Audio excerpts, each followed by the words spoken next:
Hey, my fellow quarantine drinkers, it's time for another episode of GDP and the Pig. I am GDP, as you know, and this is my pig. I have to be positioned very precisely here because otherwise you just get a lot of glare. Anyway, beautiful day, out for a walk, finished the railing on the front stoop, digging a hole in steel reinforced concrete around the pool to find a leak. At least I'm being productive, right? It's Saturday, productivity is high, eggplant parmesan for dinner. Big thick mess of cheese and tomato and parmesan is absolutely delicious, and it requires Sangiovese, of course. And when I say Sangiovese, 9 times out of 10 I'm talking Chianti, and the majority of those times I'm talking Chianti Classico. And today, very special wines from dear friends of mine. I'm drinking 2 wines, the Lecci Brocchi 2013 Chianti Classico and the Il Chiorba 2012 Chianti Classico Riserva. So I discovered these guys years ago, 2015, 2014 now, at a dinner I didn't want to be at. That's the truth. It was a press tour. I hate the dinners on press tours only because they're long days and they end late, and if I eat and drink late in the day, it doesn't sit well with me. I like my sleep. I like lots of sleep. So I didn't want to be there. But I went. The wines, of course, were great.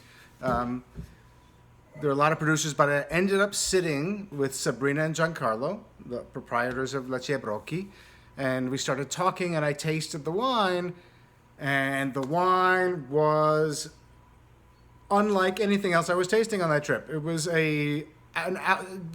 certainly an outlier for Chianti Classico, and as I talked to them, I discovered that they were doing everything right. They had just started out.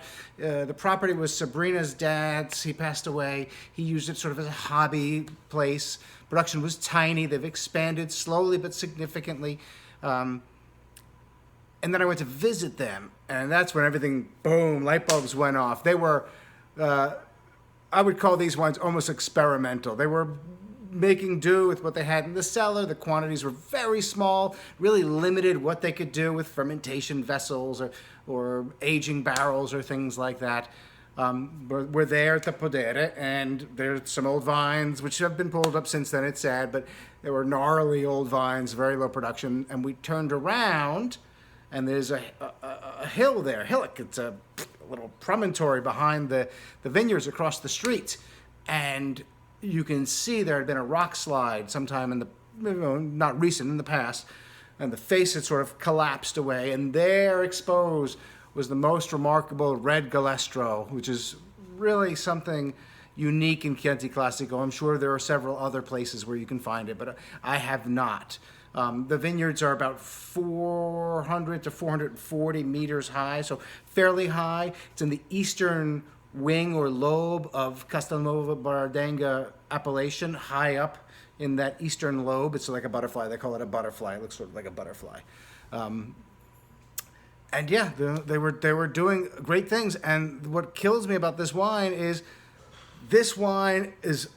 like essence of terroir. Sure, there's some Sangiovese in it, but there is so much Lecci Brocchi here. So let's jump in first to the Chianti Classico 2013. 2013, of course, was a very good vintage, slightly on the cooler side, but beautiful vintage. And here you get the floral notes, a little bit of spice, that soil imprint of some dried herbs.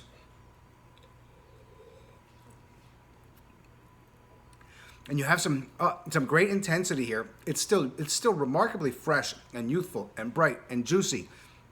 The tannins are a little Sangiovese. It's a little aggressive. But it's a remarkably lightweight. This wine reminds me more, the way it behaves in the mouth, of a Bourgogne than Chianti Classico, which is not to say it's not a great Chianti Classico. It is, but it's elegant and light and fine and ephemeral, and it's not trying so hard to do something it shouldn't be doing. Delicate red fruits, maybe a little bitter orange peel, absolute soil in the mouth, dusty, decent length. It's Chianti Classico. It's a wine to drink with eggplant parmesan or pasta with tomato sauce or a little fish. This would go super with fish. Absolutely invites another sip. Really, really interesting wine. Il Chiorba is the Riserva, so yields are a little lower. The Chianti Classico has some really beautiful persistence on the palate, finishing with this floral balsamic twist.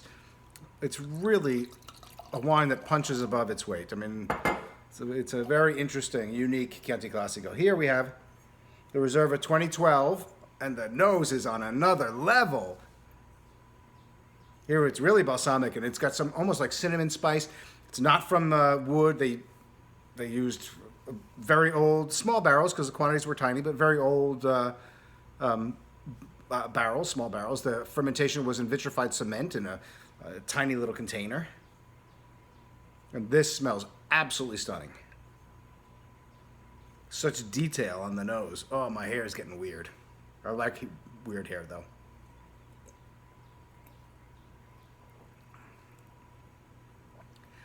And here is a little bit more body. It's not a big wine. The tannins are completely different, though.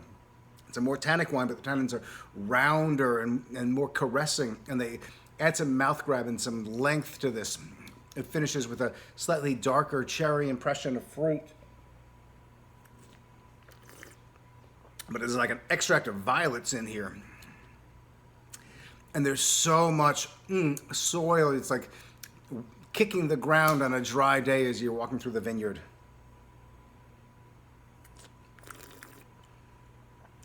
There's some dried herbs, a macchia kind of thing going on here. It's a beautiful wine in the mouth. It's going to be velvety. It's not velvety yet. And again, like I said, these were wines that they started out with. They were learning as they go. Today, the wines, I'm not going to say they're better because I don't know that they're better. They're certainly more polished without being polished. They're doing everything right. It's a family winery that we all should be supporting. These are the people who need our help in Italy. So go out, find yourself some Lecci e Brocchi. Buy one, buy two, buy both. They're beautiful people. They make a white wine from which they donate €1 per bottle to animal care, dogs. They make a beautiful rosé. The white wine, by the way, is Sangiovese, white of Sangiovese. That's a white wine for the first 2 years, and then does a switcheroo and turns into Sangiovese in the bottle after 3 or 4 years. So check them out. Ciao Sabrina, ciao Giancarlo, ciao a tutti. Giovanni Pia anche. Ci vediamo presto. Cin cin. And with that, folks, I'll see you soon. Take care.